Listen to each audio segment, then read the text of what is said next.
Got a new one. That's Troy Bilt. Used to be $600. It is a snowblower. It's a 179cc engine, and it is locked up. That's the oil. There you go. You can see there's a pool of nonsense there. So we're gonna take this off. Zip, zip, zip. Can't really see it that well, but you can see there's action happening inside. All I'm doing here is working this back and forth, back and forth. It's free.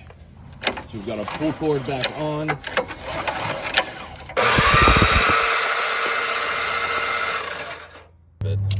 Blech, blech, blech. Good God. Wow, never have I ever. What is it? Oil, water, gas, all mixed together.